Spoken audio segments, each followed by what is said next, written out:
12 years since 9/11, we have grown used to the accretion of power by the president, so much that Congress has given up the authority and the courts are unwilling to assert that the president has gone too far.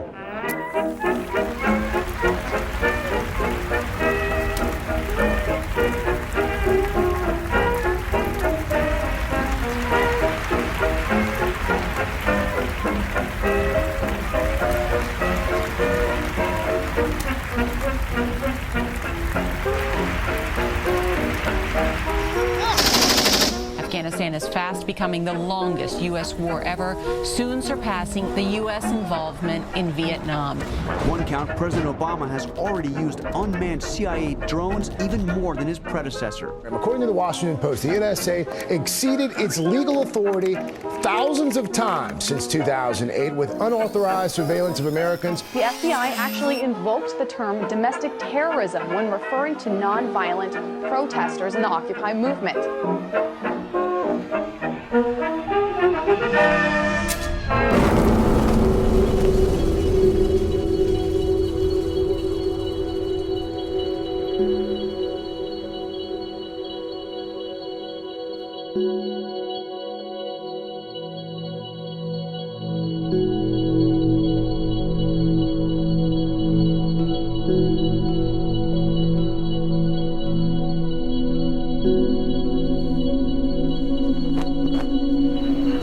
Arrests being made for the cause of Ms. Lucero. Platt, as a matter of fact, got arrested right here in Century City, bringing attention to what Deutsche Bank. My parents always wanted to come to the U.S. because we thought that life is better here and that there are a lot more freedoms in the States than we thought possible in Romania at that time. Even though we had a reasonable life in Romania, the socialist system basically meant that everybody has pretty much a living wage, and the salary. There was no much discrepancy between the salaries, but we basically lived in a totalitarian state. The press was entirely controlled by the government, by the dictator. Education was entirely controlled. There was a lot of propaganda. There was no freedom of expression, or very little. Hence an uncertain time in Bucharest, and there's still the danger of attacks by fanatical members of the security police mingling in crowds. When I arrived here to the States and I was a child, I wanted to believe in the American dream. I very much wanted to identify to what I thought is America. And initially I thought having this very patriotic attitude, which patriotic in the sense of flag waving and USA #1, I thought that's what it means to be American. And then over time I started changing my mind a little bit about what it really means to be American.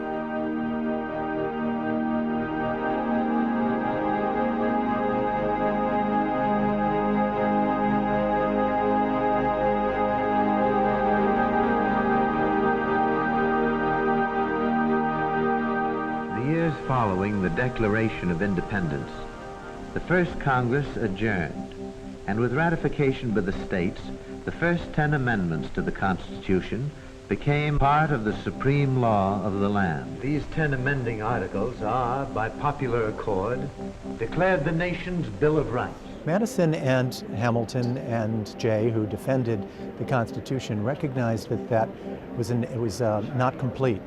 And in getting the Constitution ratified in 1789, it was important to add to it a specific guarantee of rights against what the federal government might otherwise encroach upon the states to do. The Bill of Rights is put in place to prevent the people in power from treading on the basic rights of the people who are not in power. The point of them is to protect spheres of liberty, spheres of privacy, areas in which the way we act will not be infringed by government. And to do that, they've got to be laws, not just suggestions. It had to be put in such stark terms or it would not have served the purpose. The Constitution might not have been approved because of fears of the encroachment of the federal government. So a prohibition of encroachment that had weasel words in it, or that had a balancing test here and a preponderance of interests there, would not have satisfied the concerns of those who were hesitant about the Constitution. We have something like 200 national governments in the world. And every national government pushes against the limitations on its power.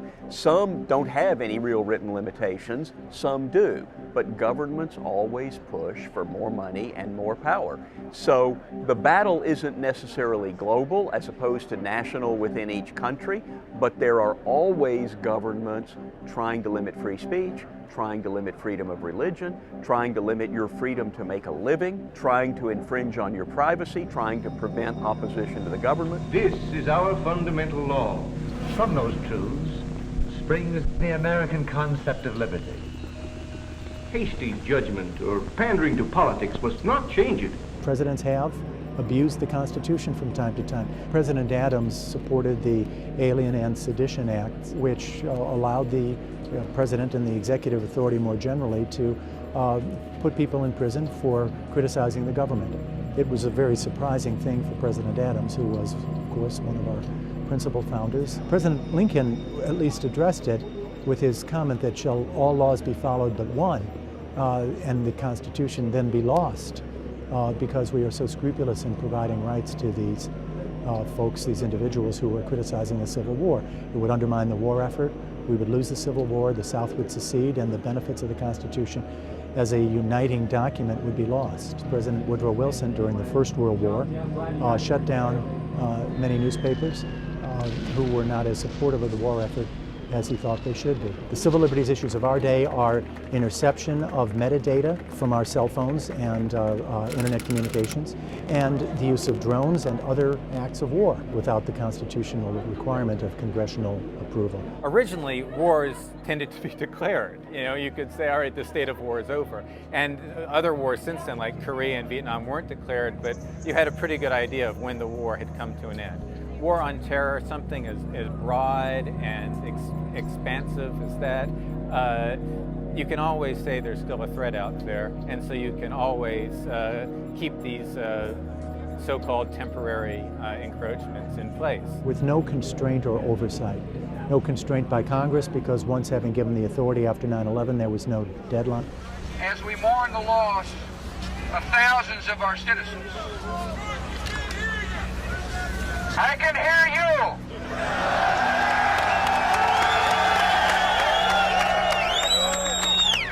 I can hear you. The rest of the world hears you. And the people who knock these buildings down will hear all of us soon.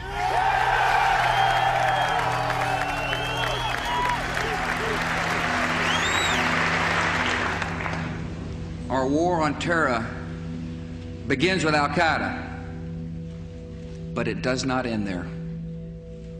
It will not end until every terrorist group of global reach has been found, stopped, and defeated. We know when a great crisis happens, it's when powers that be can run into the fear and create big change very quickly. You get to look at a terrorist attack and turn it into a war on a couple of countries.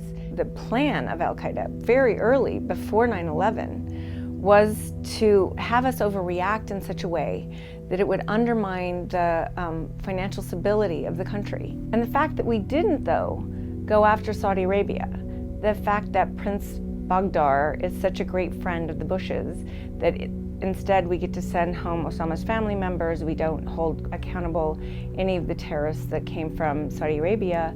Saudi Arabia since has been able to fund these madrasas, these schools in Pakistan and Afghanistan and Northern Africa to continue to fuel this radical Islamic mentality in a whole generation of young men. And so instead of looking at what the real problems were and where they were coming from and how they had affected the US, we went off on these adventures of the Bush gang that were about something totally different.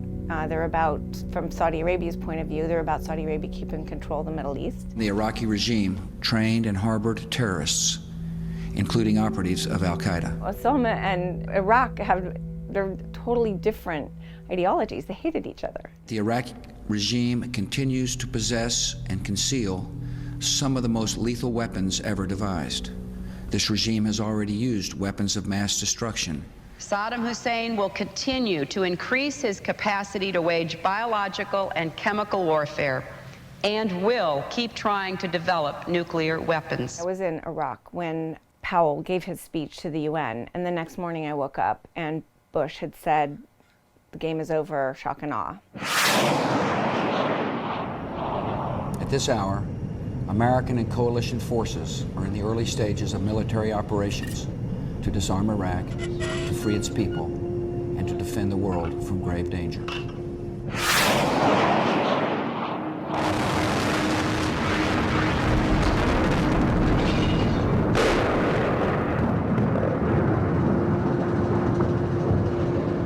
The Senate Intelligence Committee report a few weeks ago said there was no link, no relationship between Saddam Hussein and al-Qaeda.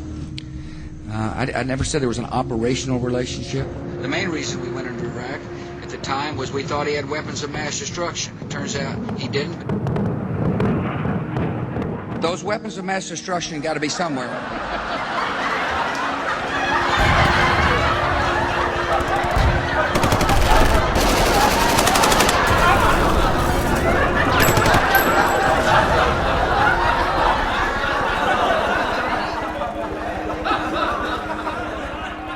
First thing I will do when I'm president is call in my attorney general and have he or she review every executive order to determine which of those have undermined civil liberties, which are unconstitutional, and I will reverse them with a stroke of a pen.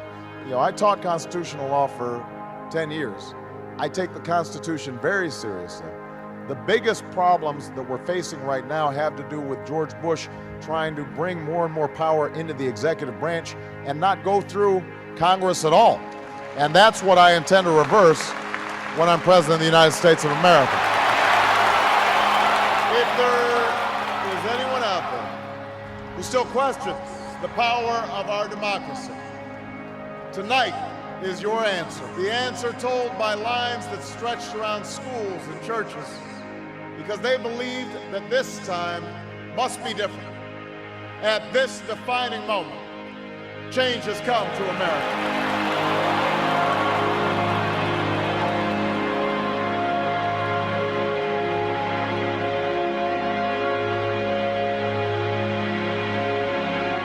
Preserve, protect, and defend the Constitution of the United States. So help you God? So help me God. Congratulations, Mr. President.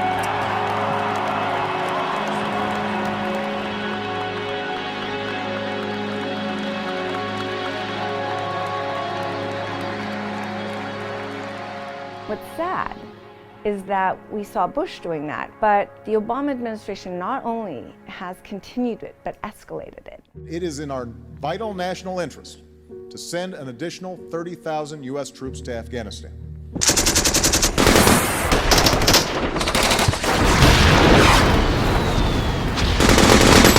The international community offered Gaddafi a final chance to stop his campaign of killing or face the consequences. And the War Powers Resolution says 60 days after United States military have been introduced into a situation of hostilities or where hostilities are reasonably imminent, the President must withdraw United States military unless Congress has passed an explicit approval. And President Nixon vetoed it, and it was passed over his veto. And the rule said, no more ambiguity. We don't want you going to war calling it a police action like Korea, or saying that the Gulf of Tonkin resolution was good enough as a declaration of war, or our having joined NATO means that we can use military force whenever we want to advance NATO's objectives. No, none of those trump the Constitution. President Obama exceeded the 60-day limit in Libya. I authorized military action to stop the killing and enforce UN Security Council Resolution 1973. He spoke about some folks in Congress making it a cause célèbre that we were bombing Libya without the approval of Congress. He said, oh, come on.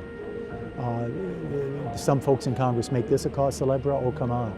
Well, violence isn't only on the rise in Afghanistan. Drone strikes have been reported in Pakistan and Yemen, but now there's news that a week ago, A U.S. drone aircraft fired on 2 leaders of the Somalian organization Al-Shabaab. So drones have been around for about 10 years.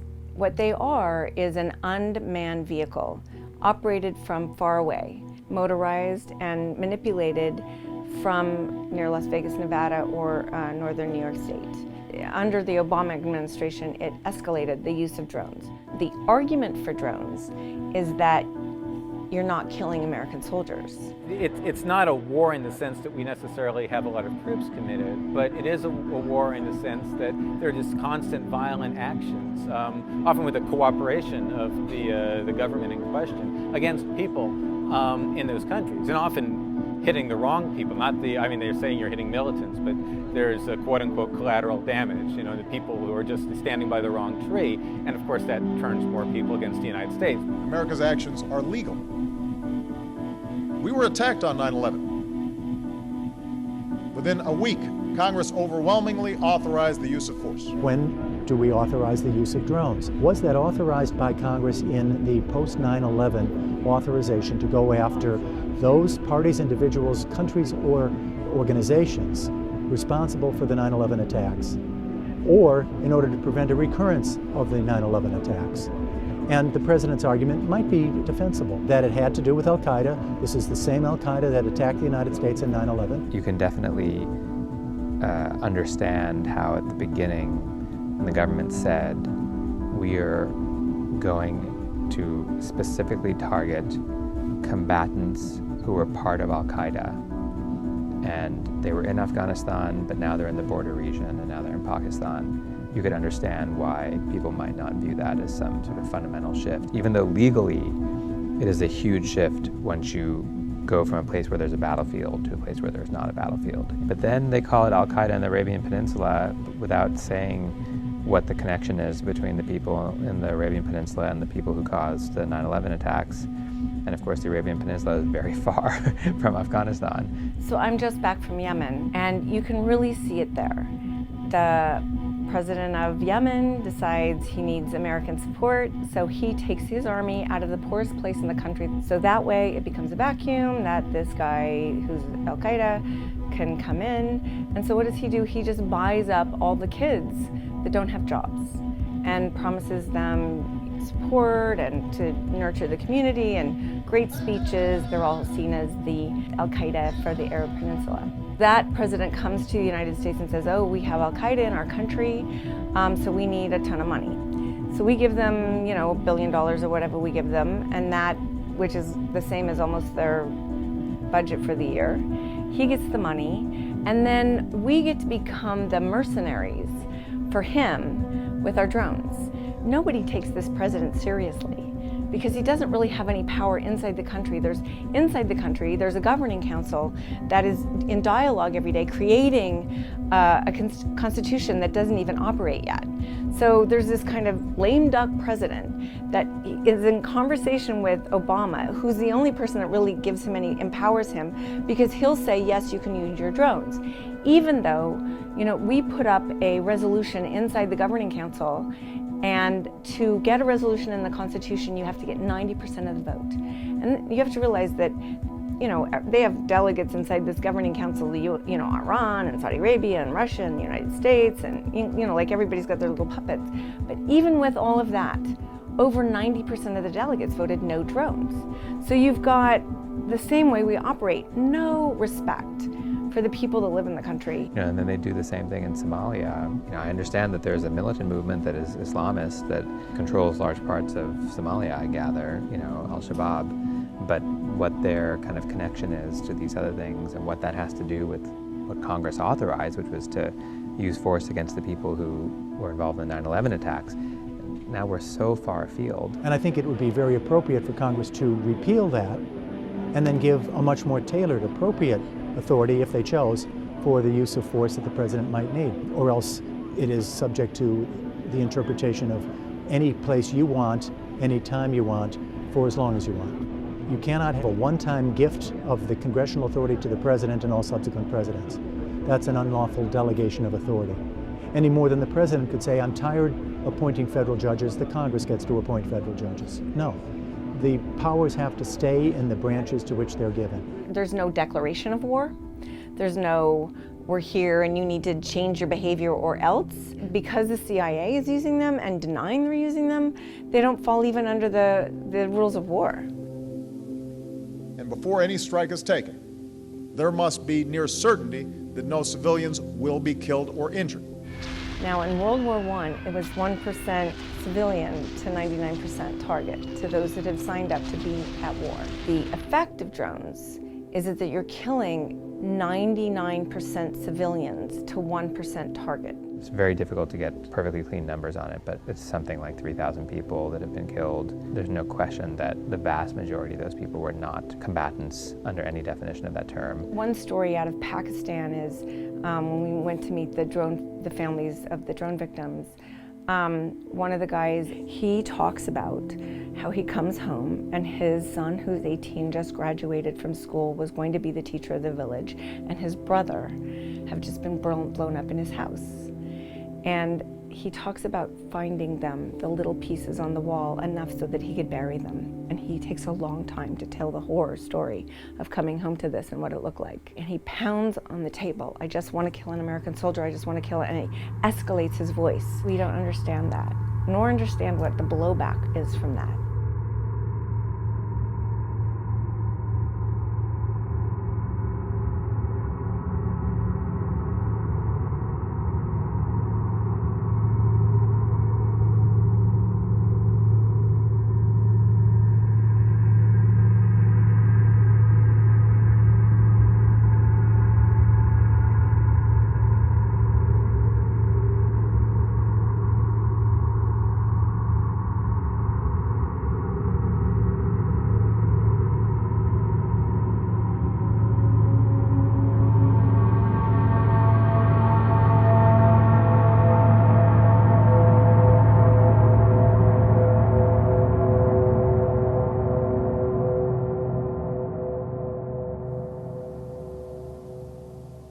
America does not take strikes to punish individuals. We act against terrorists who pose a continuing and imminent threat to the American people. The war on terror, it doesn't have an enemy, or it doesn't have a conventional enemy, I should say. Obviously, there are people who attack the United States, but it's not as though someone can surrender and you say, now the war is over, now we can dial this back. The imminent threat is so far from imminent that we've stretched the rules to be able to become terrorists ourselves.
The great difficulty is that we can use the war on terror as a phrase to justify surveillance and spying. The writ of habeas corpus, the question of an American citizen who was a target of a drone.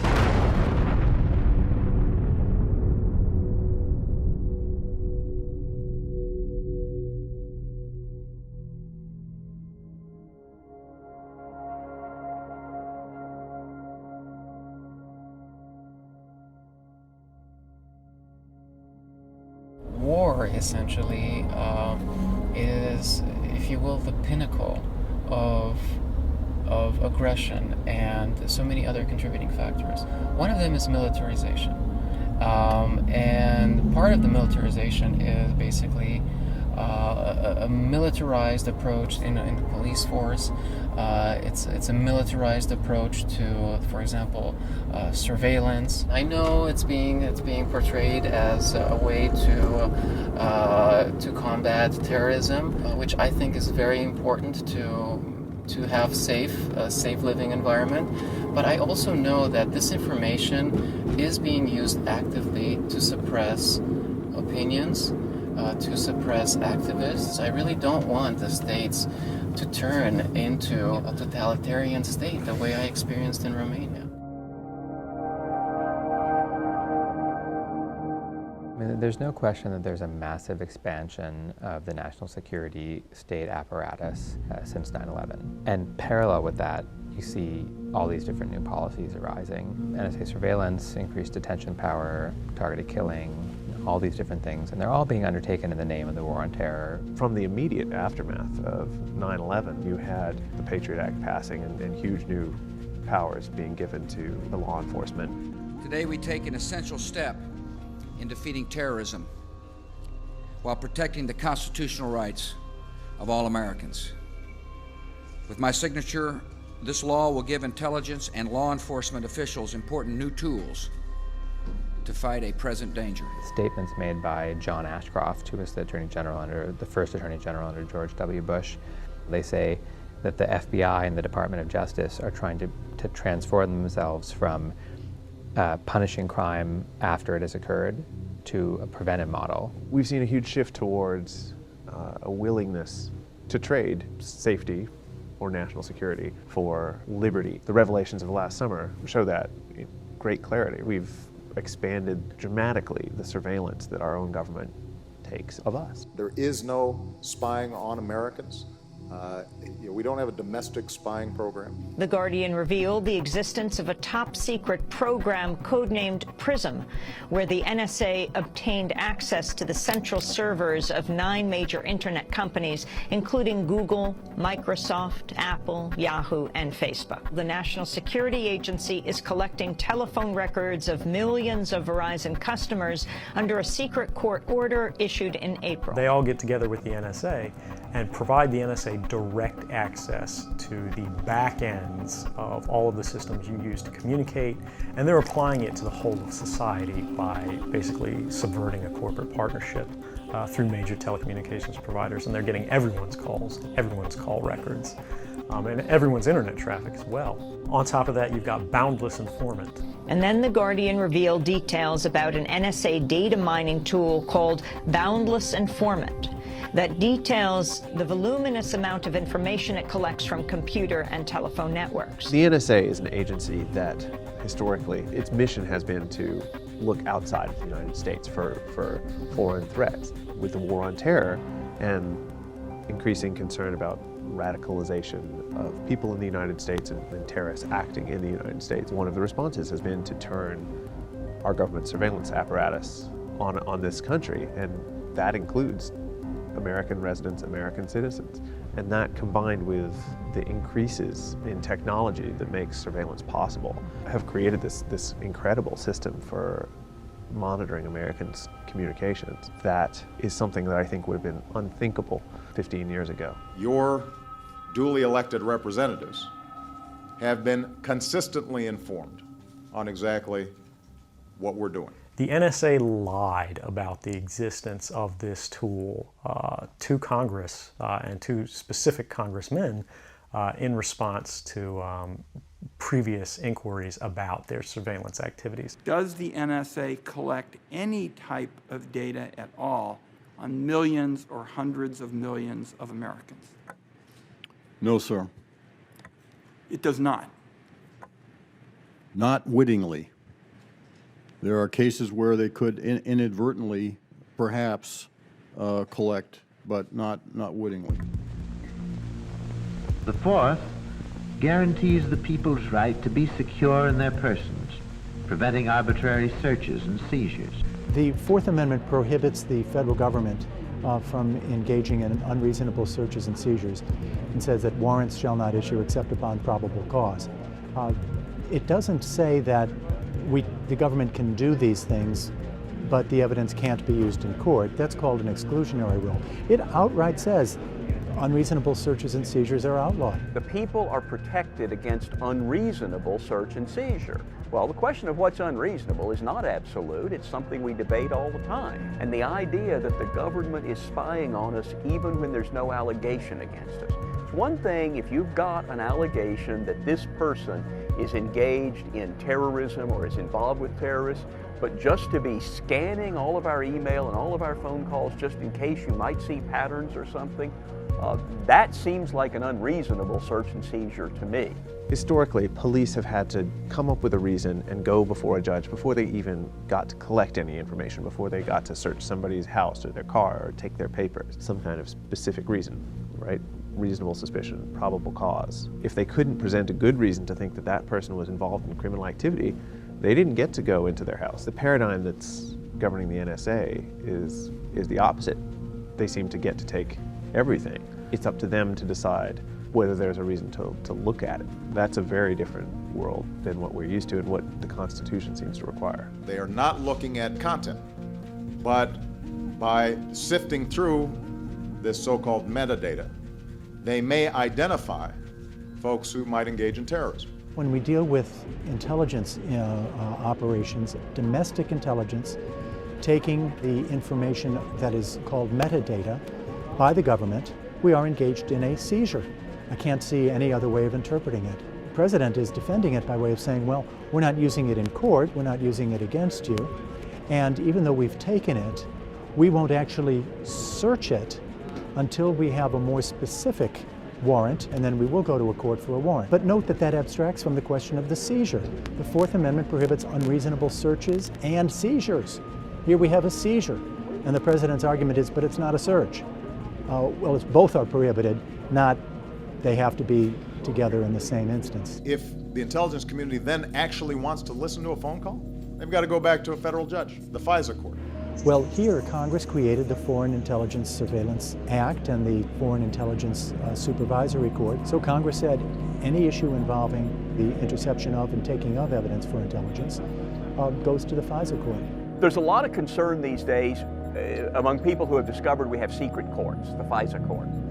The problem that it was created to deal with is sometimes there are things that you know about potential threats that you don't want to expose in open court. So they created this secret court to deal with these threats. A court specially put together to evaluate classified programs to make sure that the executive branch or government generally is not abusing them and that it's being carried out consistent with the Constitution. The problem is we're discovering how much broader it is than we thought, how secret it is. It's operating on secret interpretations of laws explained in secret memos that we're not allowed to see. Also, it's a very centralized court. It turns out one man, the Chief Justice, appoints all the members of this court. They're not necessarily a very diverse or balanced group. They hear only one side. Normally, a court, you hear both sides. These are people who are supposed to be protecting the Constitution, protecting the citizens' rights, but they only hear one side of each case, and it turns out they rule in favor of the government in something like 99.7% of the time. Is that adequate? If the other side is never heard, if it's an ex parte decision. I understand the motivation for setting up these courts where private discussions can be held, but like so many government institutions, it seems to have gotten way out of line. So what finally comes down to being resolved is who can take the case to court, and what court do you take it to?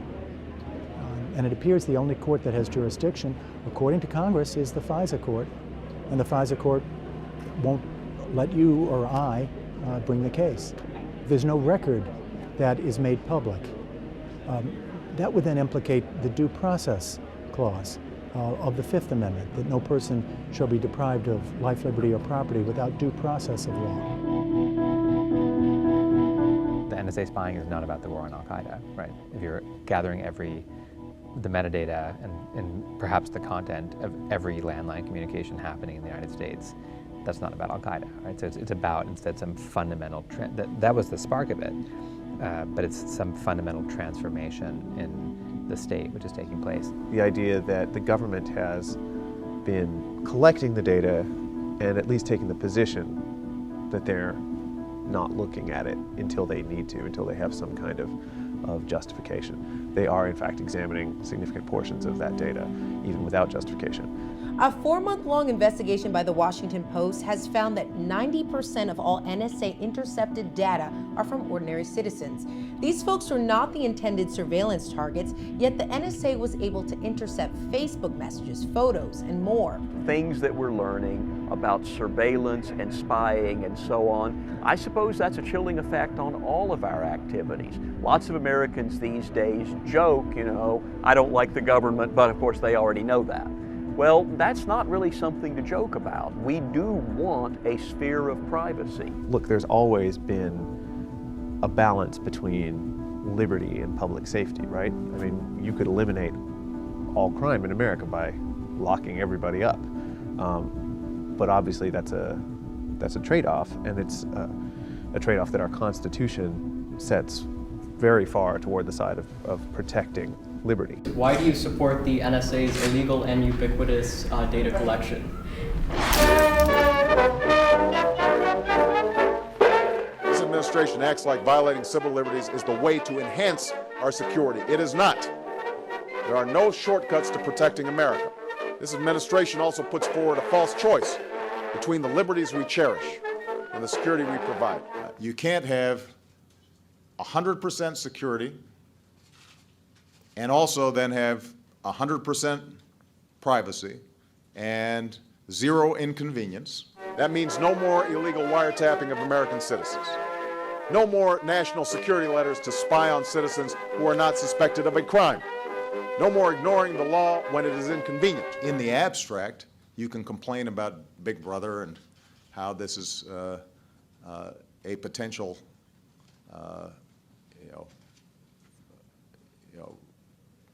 program run amok. But when you actually look at the details, then I think we've struck the right balance.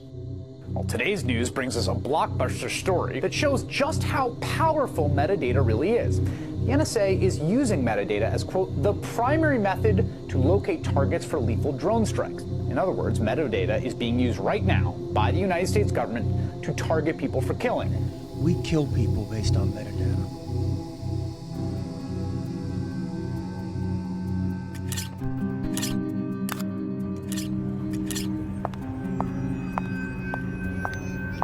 Instead of wasting it on me when all I need is another chance. Think of the opportunities we'd be missing. There's so much that even just one man can do.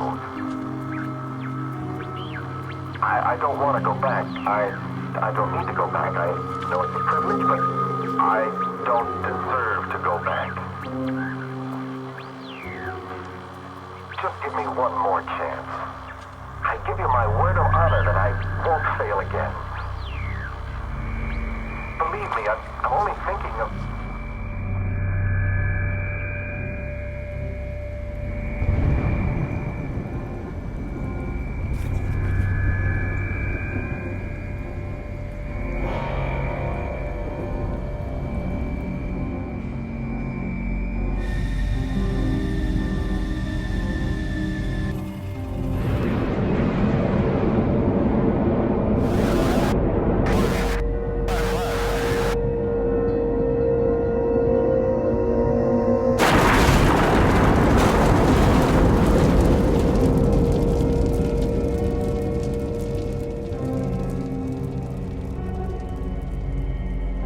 Today we learned just how much authority the administration believes it has to kill without trial or evidence suspected terrorists, even American citizens. The Obama administration killed a 16-year-old American citizen. We killed in a drone strike. Abdurrahman al-Awlaki was born in Denver.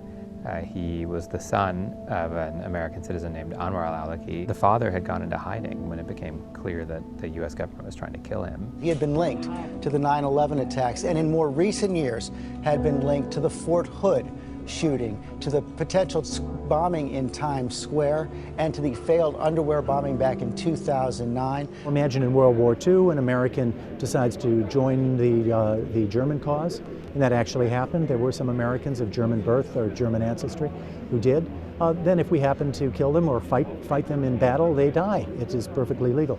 Their American citizenship will not save them. And al-Awlaki was trying to get further converts to the suicide mission, the bombing mission against the United States.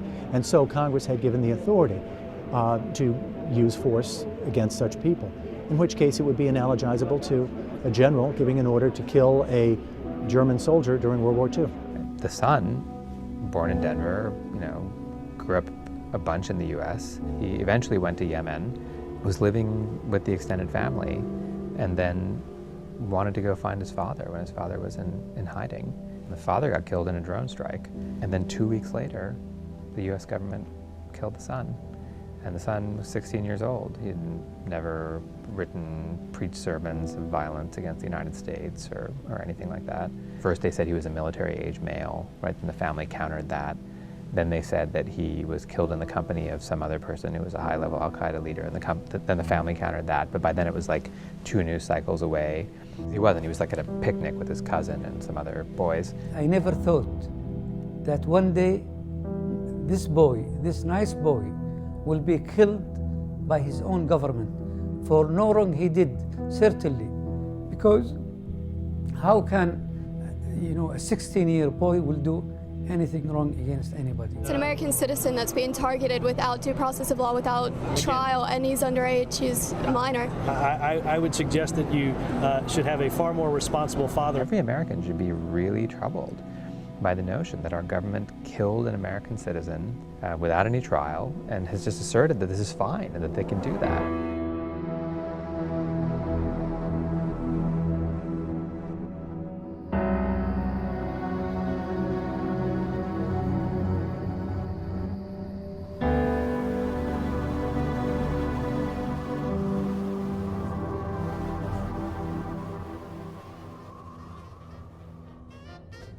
They help us prevent terrorist attacks.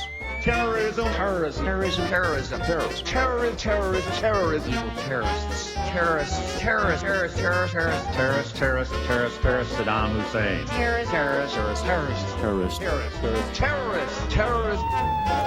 And you see terrorism used all over in the public rhetoric. It's ubiquitous in the public rhetoric, right? And what is a terrorist? There are a couple of definitions in the U.S. Code, and they definitely do not accord with any common conception of what terrorism is. There's a definition in 8 U.S.C. 1182, which is the immigration code, but that definition is used in other places as well. That definition is so broad, it covers virtually any use of force of a weapon or other dangerous device between 2 or more people for a non-monetary purpose. It covers like all kinds of normal crime that nobody would ever think of to describe as terrorism.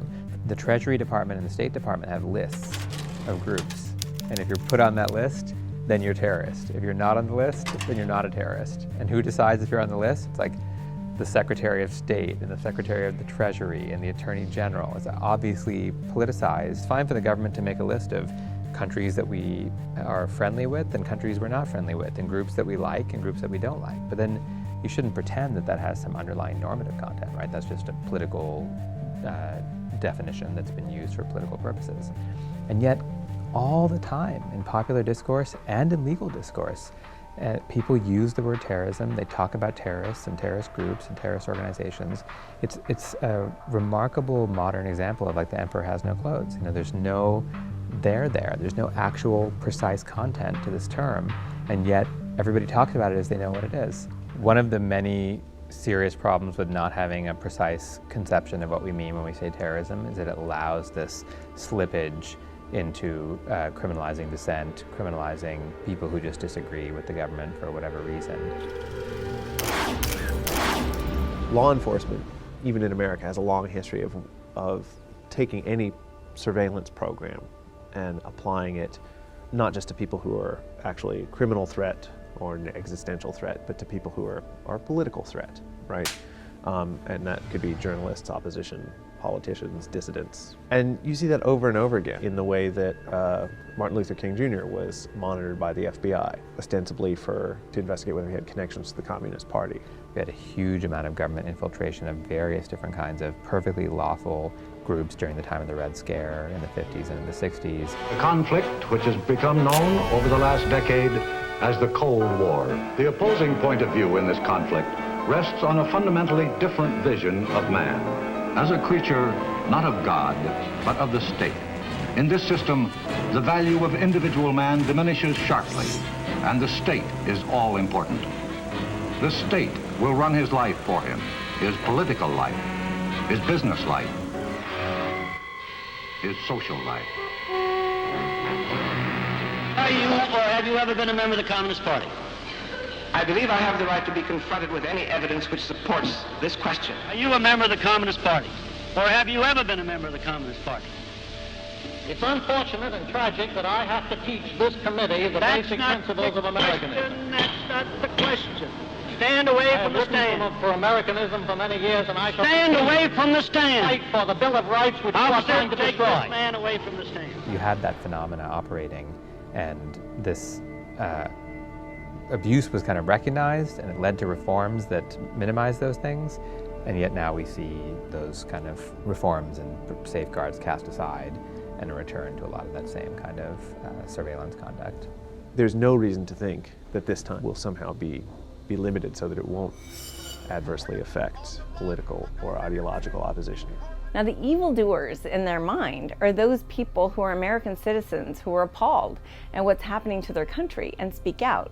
If you look at what's been thrown at Chelsea Manning and Snowden, by watching what we're doing and exposing it, both Chelsea in Iraq and Snowden inside what's happening with NSA. The U.S. government has filed criminal charges against former National Security Agency contractor Edward Snowden. Prosecuting leaks is absolutely something that limits the ability of the press to find out the truth and report it.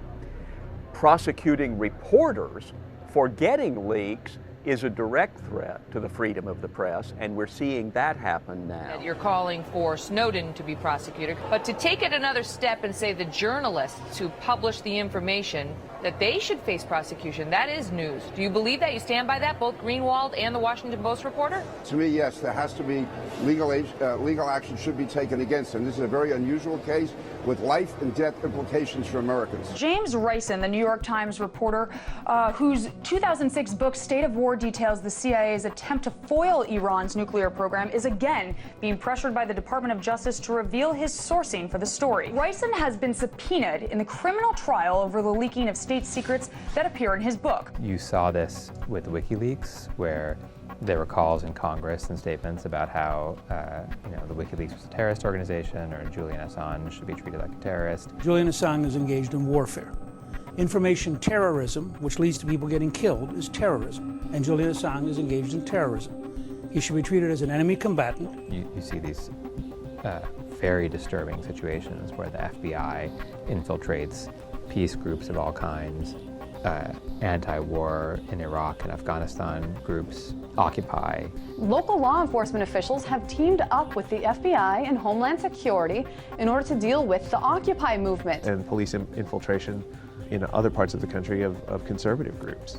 These unfortunately replicate a very troubling pattern that we've had in the history of this country. There is all too often a perception by law enforcement that somebody who is politically organizing against the politicians in power, the government in power, the ideas in power, may also be engaged in some other kind of criminal activities against the government, when really there's very little foundation for that. And it's a very dangerous assumption to make, because investigating the opposition chills political speech.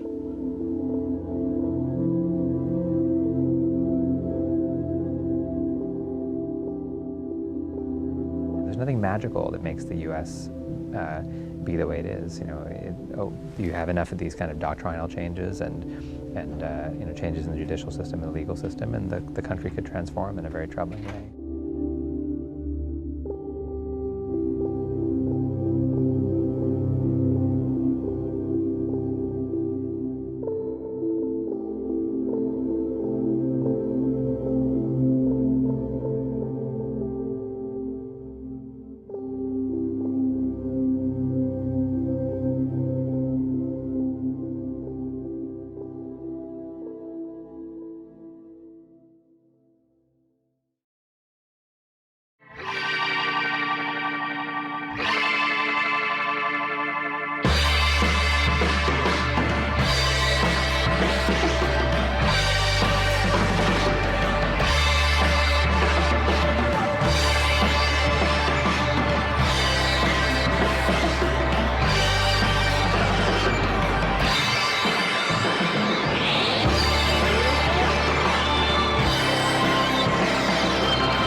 remarkable that Congress, being our representatives, haven't stepped up to the plate and really defined what the Fourth Amendment means for this new technology that we possess and utilize. There are people on both the hard left and the hard rights who are actually understanding that civil liberties and ending empire are the two most important things. Those are the things that people need to be fighting for, and that can't be marked in a liberal or conservative, Republican or Democratic box. I mean, those are fundamental principles about the nature of power.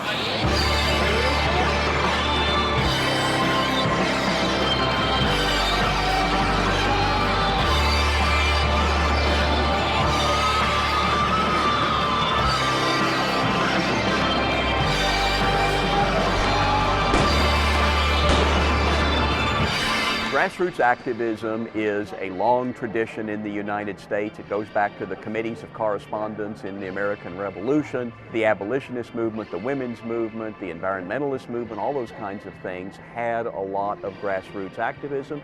In most cases, they also had intellectual leadership concentrated on the East Coast. So it's always a sort of coming together. But if you look at the Goldwater movement, that's very much a grassroots anti-establishment movement against the welfare state and also against the Republican Party establishment.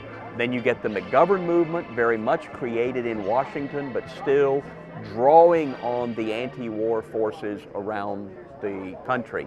Well, both the Tea Party movement and the Occupy movement have a lot of diversity in them. I mean, there are people in the Tea Party movement who are really in revolt against the Republican Party, or at least started out that way. They were upset at what the Bush administration had become. They had upset at the K Street Project version of the Republican Congress.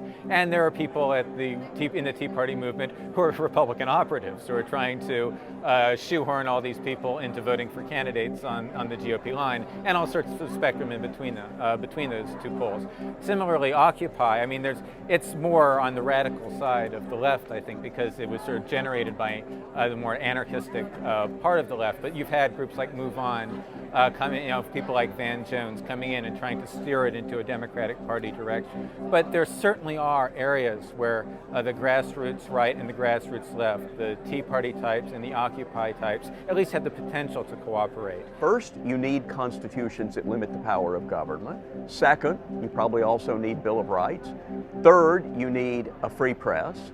You need an independent judiciary, and you also need citizen vigilance, because none of this works if you don't have people concerned to protect their freedoms. There are people on both the right and the left that are concerned about a government that usurps power against its citizens. From a political perspective, it's often people who are not in power who are the ones that are rightly most concerned. You get opposition to the massive NSA spying on the left and on the right. Why? Because I think privacy and the notion of a government that sees everything that you do, that knows every communication, every phone communication, every email communication, that is deeply disturbing to people, regardless of whether they are Republican or Democrat and pro-government healthcare or anti-government healthcare or whatever it is.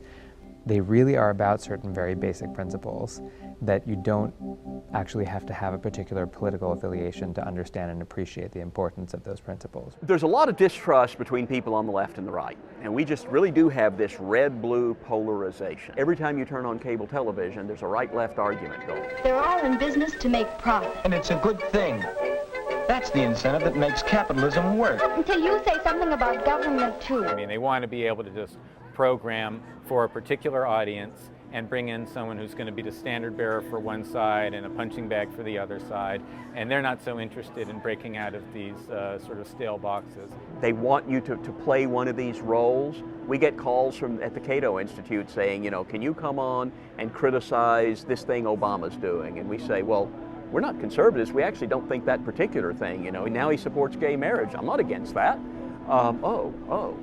We thought you were on the right. And so it can be hard. They want a right-winger and a left-winger who will argue about everything. If you turn on Fox, they're attacking Democrats. If you turn on MSNBC, they're attacking Republicans.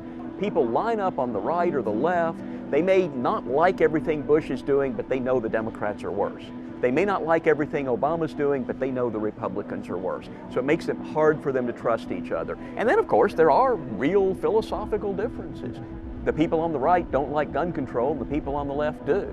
The people on the left like gay marriage, and the people on the right don't. And very fundamentally, a lot of people on the left like government providing transfer payments and people on the right don't. So it's hard to get together in a political coalition. All of those people ought to have been united all along against Bush's push in the direction of wars around the world and abuse of executive power, and they ought to be united against Obama's wars around the world and abuses of executive power. For a lot of people on the right, it is a distrust of Obama that might push them into not trusting Obama going into Syria. And any coalition just has to be careful about the kind of rhetoric it uses. You find that there's a continuity from Democratic administration to Republican administration back to Democratic administration. And people on both sides of the aisle get behind these assaults on liberty. People speak to the fact that Republicans supported these encroachments as a way to excuse Democrats encroaching and vice versa. And I think to fight back, what you really need to do is find ways for people to defend freedom from both the left and the right. Try to take it out of these red team, blue team, poo-throwing matches, and really break out of those standard debates and into something where the people who care about liberty on both sides of the spectrum can battle the folks in the cozy establishment center from which so many bad ideas emanate. One of the things that would require is the conservatives in the coalition not to be overly personal about Obama and tick off the progressives, and the progressives to be clear that they are willing to criticize, because it is President Obama who's talking about getting involved in Syria. You're going to have to mention him. You can't just keep blaming it on Bush. In general, the more people you have on any particular issue or coalition, the better off you are. If you can show broad-based support from left to right to libertarian, then that helps too. So it's a good thing to have people from both sides. They can influence more different members of Congress, that sort of thing.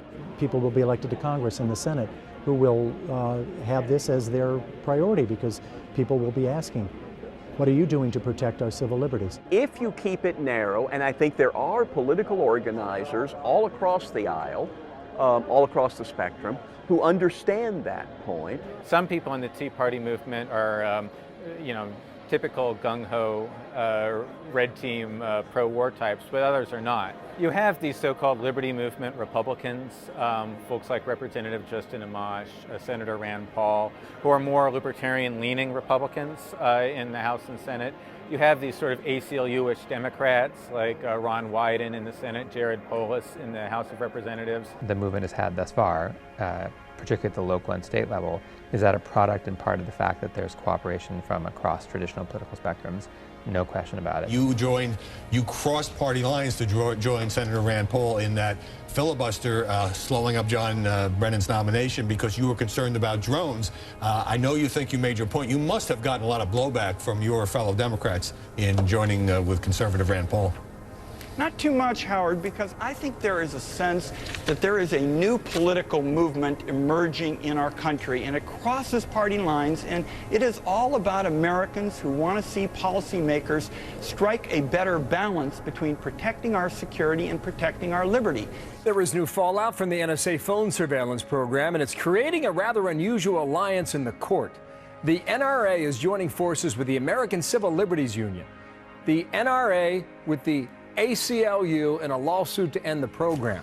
There were a number of people who looked at that and thought, my goodness, if those two agree, then there must actually be something here. In terms of what actual occupiers and Tea Partiers at the grassroots are doing, they're both doing this decentralized form of organizing that might possibly put people in a frame of mind for decentralized politics. And alternatives to the sort of centralized politics that gives us the Patriot Act and these encroachments on the Bill of Rights, that gives us an imperial foreign policy. You've got to have this granular approach, issue by issue, if you're going to break out of this left wing versus right wing frame of looking at the world. There's so much more than just two colors to the United States. You have to believe that the U.S.'s ability to claim to stand for the rule of law and for human rights and for democracy is dramatically undermined when they completely violate those same principles. The best way to answer the question, like, why are civil liberties important, is to kind of think in a very material way about the difference between what it is to live in a country where they are respected for the most part and one where they're not. And that difference, it pervades every aspect of your life. just every person, every government actor, every state actor, and then just people on the street, do they see you as fundamentally equal to them, or a person who has dignity, is deserving of dignity and respect? Or instead, are you treated as somebody who's expendable and who fundamentally doesn't deserve to be here and doesn't have to be treated in a fair way? Certain segments of society have largely enjoyed the benefits of freedom. There's always been exceptions to that rule. Sometimes there were very, very large exceptions. And the idea that those would kind of go away on a widespread basis, which is certainly a possibility living in the era that we are living in now, should be deeply troubling to anybody who has spent any time in a country or where it wasn't that way. Noticing how a surveillance state is becoming stronger and stronger in a very similar way to the one that I saw in Romania. I remember what it was like to whisper in your own home because you're afraid that somebody is listening. You basically live in a state of terror. I decided that it's my duty to recognize these bulldozers of injustice, and I've made up my mind that I will stand up and push back. I'm interested in living in a democracy. I'm interested in what that is as the experiment, which we get further away from. Our money in politics, too much power in the presidential office. I mean, it's all just getting skewed away from the possibility of democracy. But to have democracy is to be able to respect another's point of view. But it doesn't mean you have to buy into it or conform it to a force. Because if a member of Congress is hearing from a Tea Partier from their point of view of why this is wrong, and from a progressive Democrat on why it's wrong for them, and on a radical progressive on why it's wrong for them, and on a businessman on why it's wrong for them, those layers start to have an effect. And I think we all need to work better to do that and not think we have to all do this together. But that what is it that we really believe in? Because that's really what democracy is. Instead of what we see now is our government and what the end result of our politicians are. But where is the place where democracy really aligns, where the Socratean dialogue happens, which is the place where we can all share our values, and then from that place of sharing, come to some greater wisdom. Civil liberties, the rights that are enshrined in our Bill of Rights, are the most basic political rights, the ones that are essential to a free society, to a functioning democracy, the idea that the best ideas will prevail.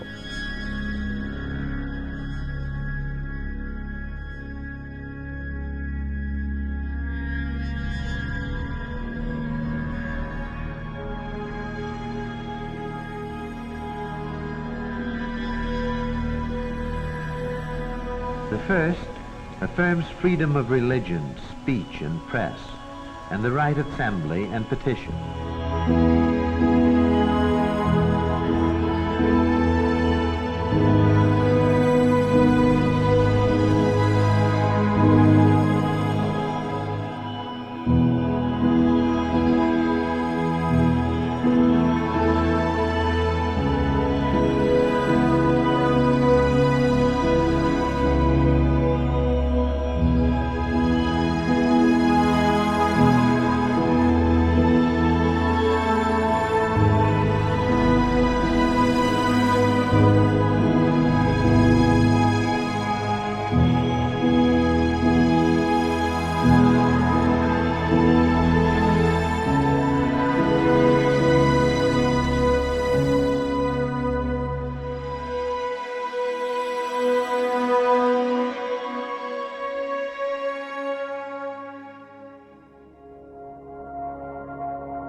In any one day of the war, there is fighting on many fronts. This is one battlefront, the front on which American boys face the enemy.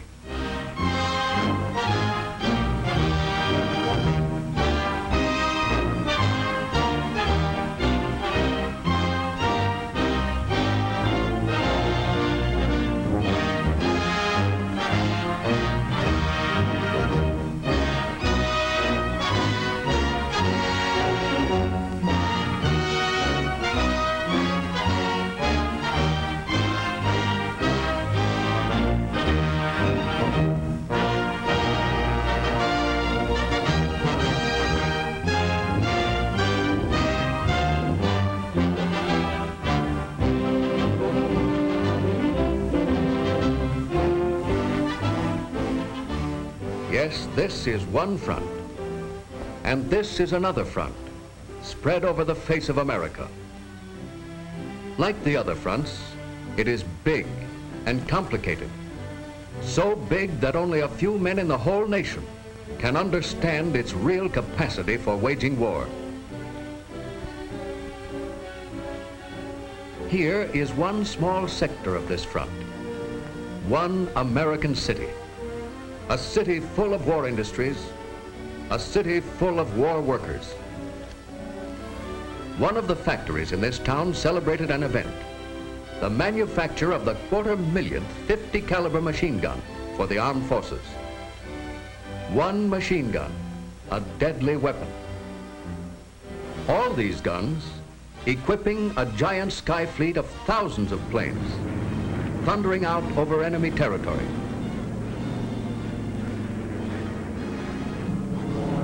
You can look at one propeller and see an American fighter plane climbing for advantage over an enemy.